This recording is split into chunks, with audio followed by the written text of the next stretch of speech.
কচ্ছপ দেখতে পেল। তখন সেই কচ্ছপটির নিরাপত্তার জন্য সে সেই কচ্ছপটিকে তার মাথার উপর তুলে নিল।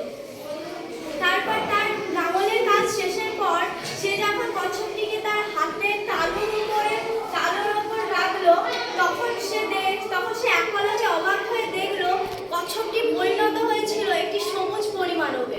আর সেই কচ্ছপটি তাকে অভ্যর্থনা জানাচ্ছিল এবং ধন্যবাদ জানিয়েছিল তার জীবন রক্ষা করার জন্য। জন অবাক হয়ে তার দিকে তাকিয়েছিল। পরিমাণবটি তার মনের ইচ্ছে জানতে চাইলে জন কিছু না বলে চুপ হয়ে থাকলো। তখন পরিমাণবটি বলল, আমি তোমার মনের ইচ্ছে জানি। ফলস্বরূপ জন জিজ্ঞাসা করলে, তুমি কিভাবে জানলে? তখন পরিমাণবটি সহজেই বলল, আমি সবার মনের কথা বুঝতে পারি। Thank you friends.